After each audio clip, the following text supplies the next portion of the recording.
Y les damos la bienvenida a Choque de Opiniones. Este es un espacio para el debate. Desde Washington les saludo, Ione Molinares, hoy por Juan Carlos López, quien estuvo en Habana, Cuba, y precisamente en las actividades alrededor del 6º Congreso del Partido Comunista Cubano, en un fin de semana también en el que se marcó el aniversario número 50 de la victoria cubana en Playa Girón. Y hoy vamos a conversar sobre lo que se planteó en el Congreso en Cuba.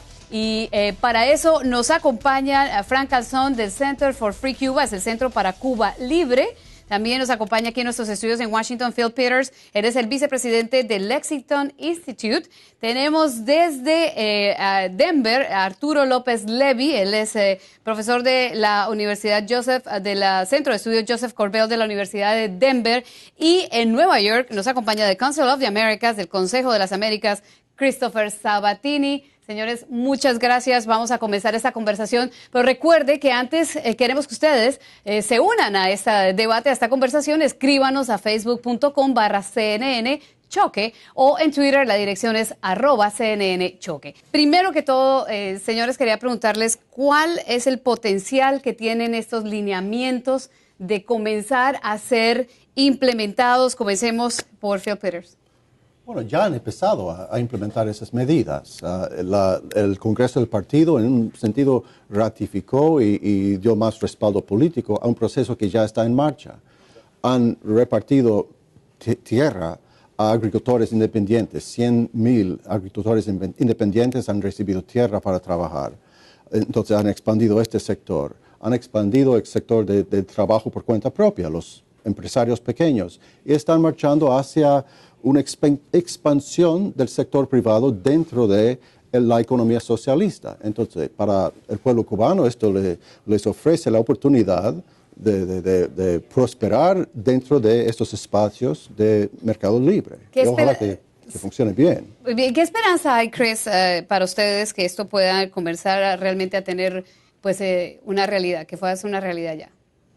Bueno, la realidad es que, como dijo Phil, ya ha empezado, pero lo que pasa es que esas reformas tienen sus límites, tanto, digamos, en algunos sectores de problemas de la falta de capital, la falta de acceso de bienes con precio que les puede servir para los emprendedores para vender de nuevo.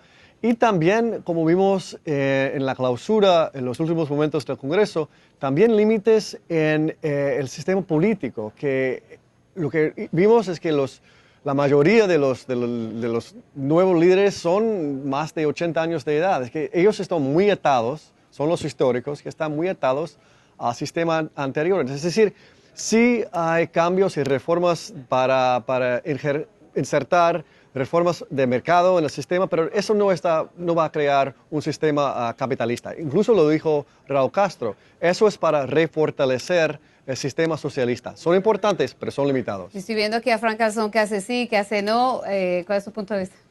Yo creo que las reformas que estamos comentando comenzaron hace 52 años y a través de esos 52 años han habido muchas promesas. Hubo una reforma agraria, hubo todo tipo, la industrialización de Cuba, y todas esas promesas han acabado en cero. Es decir, estamos hablando de unas reformas, como dice el señor Peters, como si fueran un paso de verdad importante, pero nadie ha mencionado todavía 500,000 de trabajadores que según el gobierno van a quedar sin trabajo. Nadie ha mencionado que la industria principal de Cuba, que es la industria del azúcar, ha sido totalmente destruida por el gobierno. Cuba importa azúcar. Y nadie menciona que los trabajadores cubanos no tienen derecho a la huelga, que los trabajadores cubanos, los sindicatos del gobierno están ahí para implantar una disciplina laboral. Es decir, estamos hablando de un marco, digámoslo de verdad, no es un marco simplemente socialista. Socialismo puede ser el socialismo de Suecia o el socialismo de Corea del Norte. Y yo creo que el modelo cubano se acerca mucho más al de Corea del Norte. Es un lugar sin libertades, es un lugar sin esperanza, es un lugar donde el gobierno dice ahora una gran reforma es que se quieren mantener en el poder 10 años más. Eso quiere decir que estas personas de más de 80 años quieren morirse en el poder. Bueno, pero también no es menos cierto, Arturo, que la situación económica en este momento en la isla está forzando esta transformación porque es necesaria para poder mantener el país, Arturo. Mira, el Congreso plantea cambios económicos importantes dentro de una continuidad unipartidista política. Eso obviamente implica cambios importantes en relación a lo que ha habido en los 50 años anteriores, pero también importantes elementos de continuidad. Yo creo que hay que aprender un poco a vivir en esa ambigüedad en la cual va a haber expansión de importantes libertades económicas y a la vez todavía van a haber restricciones importantes de las libertades civiles y políticas. Esa es una nueva situación. No se puede ignorar que eso es distinto a lo que ha habido anteriormente. El reto para el Partido Comunista está en que ha hablado de una nueva concepción. Como ha dicho Phil Peters y Chris Sabatini, se ha empezado a implementar algunos cambios importantes, pero paradójicamente se aprobó un buró político que en línea general sigue siendo bastante conservador y bastante anciano en este sentido. Entonces, el partido ha cambiado sus fronteras ideológicas. Ahora ha dicho que estigmatizar la propiedad privada y el mercado es un error y que las autoridades deben promoverlo. El problema es que las autoridades que siguen en vigor, especialmente en la cúpula, son las mismas que durante cierto tiempo, bastante podemos decir desde, Frank mencionó el año 59, pero yo diría el punto clave aquí contra la pequeña propiedad privada es el año 68, con la ofensiva, la llamada ofensiva revolucionaria. Las autoridades han estado acostumbradas a estigmatizar esas concepciones. Es un reto para ellos que yo no sé cómo lo van a lidiar, pero ya está pasando. Uno está viendo en las calles, por ejemplo, que en la misma cuadra aparecen 3, 4 negocios privados y eso es una buena señal que Estados Unidos debería promover. Sí, pero los negocios privados de que estamos hablando es que una señora se siente en una silla enfrente de una mesita a vender los cigarros uno o dos. Los negocios privados de que estamos hablando son las licencias para cuidadores de perros. Los negocios, un momento, los negocios, no es mucho más que eso. Los negocios, ningún cubano puede tener una fábrica de zapatos, ningún cubano puede vender tabaco en el exterior. Ningún cubano puede tener los mismos derechos que tienen los extranjeros en Cuba. Y lo que está sucediendo en Cuba en este momento es que, según las autoridades cubanas, 1 de 4 de los cubanos que recibieron esas licencias para economía independiente han o devuelto las licencias o se las han quitado. Ok, pero ese es el mercado. No es el mercado, es la dictadura. Hay sub y bajas en el mercado. Yo he visto calles en Cuba en que estos nuevos empresarios, muchos van para el servicio de gastronomía. Hay 2 o 3 familias que venden sándwiches y asados de todo tipo y café y todo. Y hay competencia en una calle, sí, algunos fracasan. Yo creo que estamos tan acostumbrados viendo a Cuba y viendo inmovilismo que cuando hay un cambio real, a veces no estamos listos para reconocer lo que está pasando. La actitud del gobierno cubano ha sido muy, muy en contra. La empresa privada han tolerado esos cuentapropistas por mucho tiempo, pero los han reprimido. Ahora es completamente al revés. Están alentando a que la gente se sume a este sector para hacer que la economía prospere. Ven a esa gente como una necesidad estratégica. Phil, el gobierno lo que ha hecho es reconocer que hay un mercado negro. Y entonces los cubanos ya, ellos tomaron esas decisiones de vender afuera del mercado. Pero estamos hablando de unas cosas irrisorias, es decir, la economía cubana, no hay entidades cubanas que produzcan azúcar, no hay entidades cubanas que produzcan mineral. No debes burlarte de tu propia gente. Yo no me estoy burlando de mi propia gente. El que se burla de mi gente es usted. El que se burla de mi gente es usted, que nunca habla del sufrimiento de los cubanos. Continuamos en esta conversación aquí en Choque de Opiniones.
Gracias por seguir acompañándonos aquí en Choque de Opiniones. Juan Carlos López está regresando de La Habana. Hoy les acompaño Ione Molinares y tenemos un panel de 4 expertos sobre Cuba.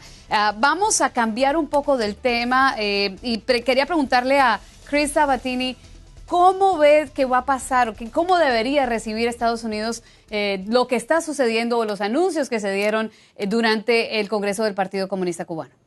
Bueno, primero, cómo recibir esos anuncios con cierto escepticismo, por supuesto, porque no ha cambiado, digamos, el liderazgo de la revolución. Pero, sin embargo, esos cambios, en eso estoy un poco en contra de mi amigo Frank. Yo creo que son importantes porque la manera de construir un espacio político, económico, es dar el derecho de ciudadanos a tener propiedad a las frutas de su labor. Eso está contra del marxismo. Entonces, sí hay límites, pero no podemos ser muy absolutistas cuando viene a esas reformas. Y en eso voy al tema de la política de los Estados Unidos. Yo creo que con las últimas reformas que anunció el presidente Obama de promover el people-to-people context, el intercambio, y también dar el derecho para universidades y fundaciones a abrir cheques bancarios, cuentas bancarias. Yo creo que eso va a facilitar la capacidad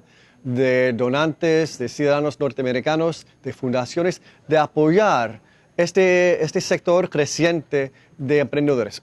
Entiendo el riesgo, pero yo creo que eso sí es muy importante, porque como dijo Frank mismo, el gobierno ha comprometido a terminar el empleo de 500,000 de empleos públicos. Ellos tendrán que moverse al sector privado sin nada. Y eso es muy importante. Yo creo que debemos fortalecer este proceso, porque es el último paso, es el próximo paso. Y también, con todos los riesgos, es importante porque representa un cierto espacio. Pero, doctor Sabatini, hay que tener en cuenta que esta no es la primera vez que el régimen ha hecho promesas. Estamos hablando como si las promesas estuvieran ya en vigor. Es decir, dentro de 1 mes, 2 meses, 3 meses, tendríamos que ver qué es lo que está sucediendo. ¿Por qué asumir que un gobierno que ha prometido tantas cosas en el pasado, que le ha mentido al pueblo cubano tantas veces, que prometió industrializar al país, ahora va a cumplir estas medidas? ¿Y por qué no mencionar otras cosas? Por ejemplo, el gobierno cubano en este momento es en verdad una junta militar. La mayoría de los puestos de importancia están en manos de los militares. Cuando Raúl Castro habla de las nuevas generaciones, él está hablando de su hijo Alejandro, que es un coronel en la seguridad del Estado. Él está hablando del marido de una de sus hijas, que ahora está en el Comité Central. Estamos hablando de una familia al estilo de la familia Somoza.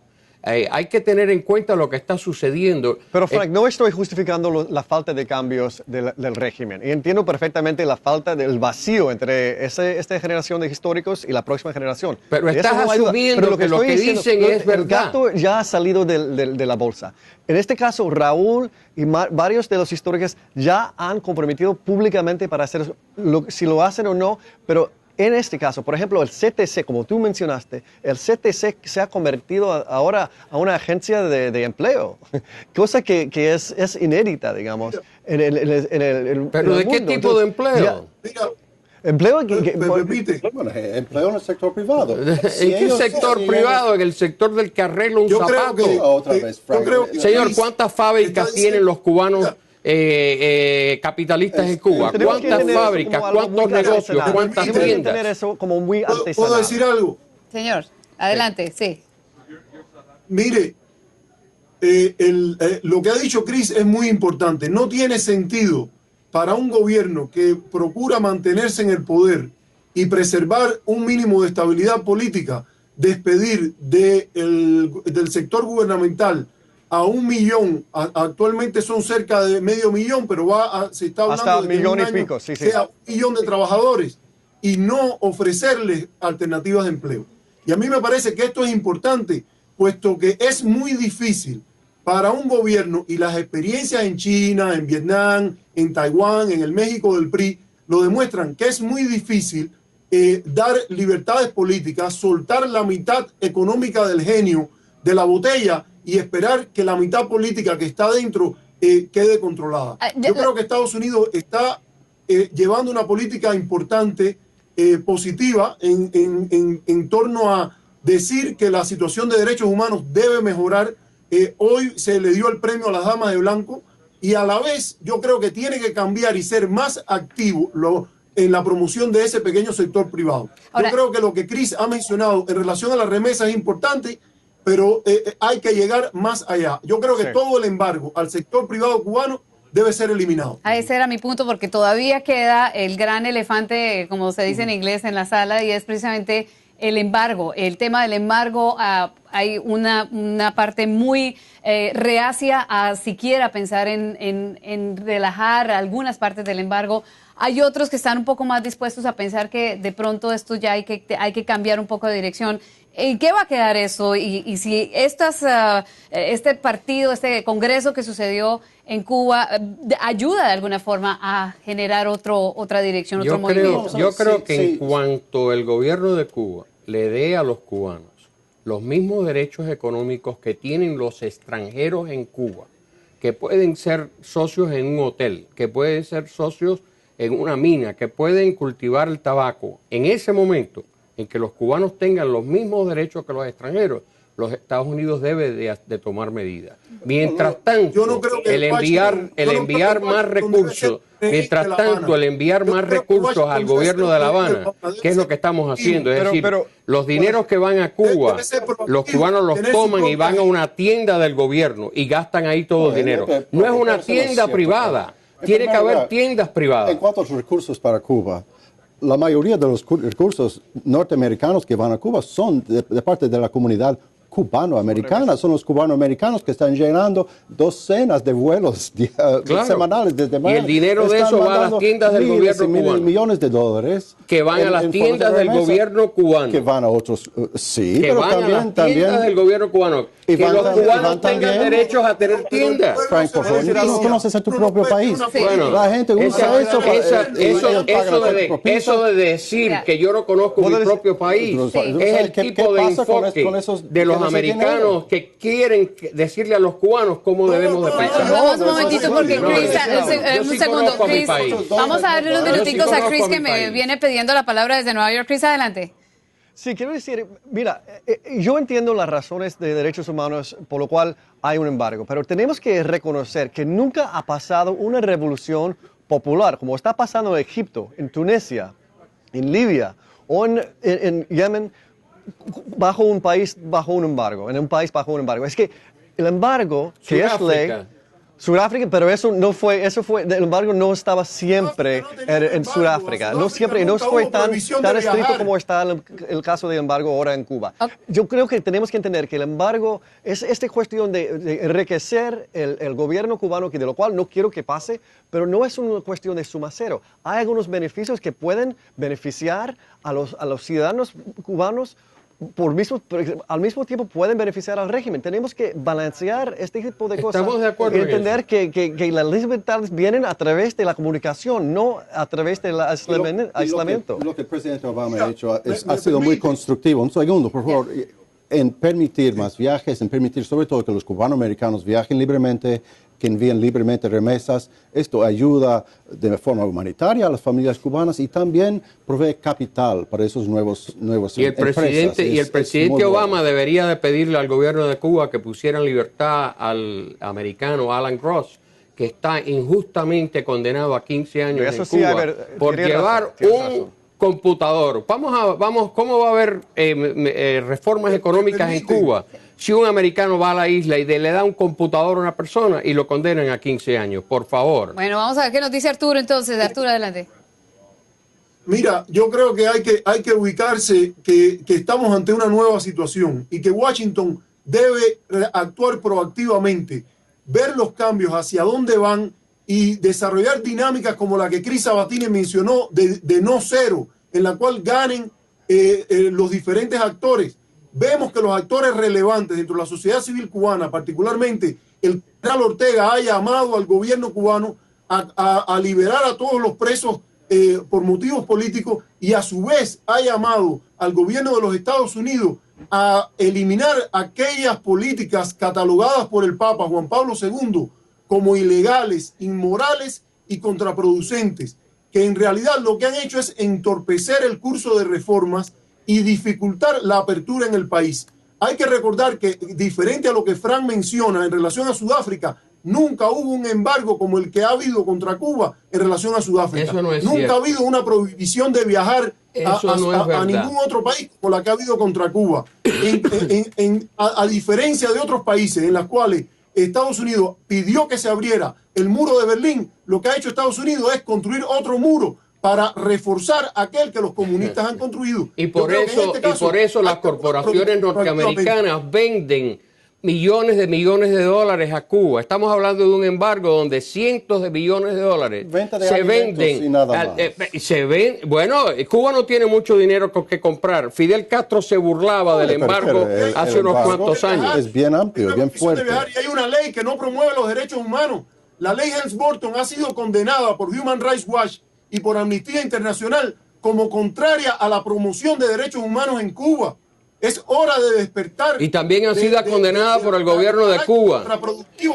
También ha sido condenada por el gobierno de Cuba, que es el que tortura, el que mata, el que reprime a las damas de blanco.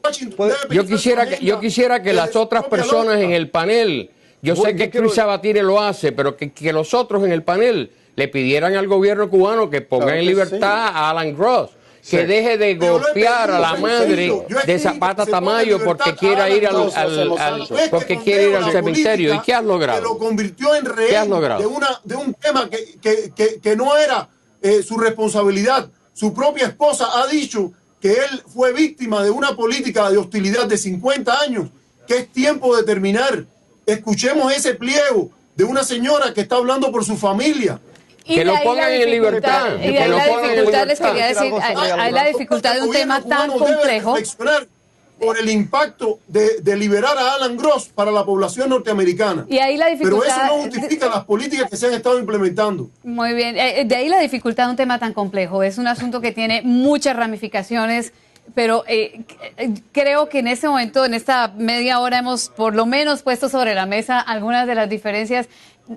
Resolver algo así va a tomar mucho más del tiempo y debatirlo muchísimo más. Pero yo quiero invitarlos una vez más a que retomemos este panel en otra oportunidad, porque el tema de Cuba da mucho de qué hablar, y quería agradecerle a Frank Calzón del Center for Free Cuba, el Centro para una Cuba Libre. Pues volveremos, porque aquí no voy a ir a la cárcel por decir lo que he dicho, y en Cuba sí estaría en una cárcel. Muy bien, quiero también a saludar a Phil Peters, gracias al vicepresidente. La democracia americana.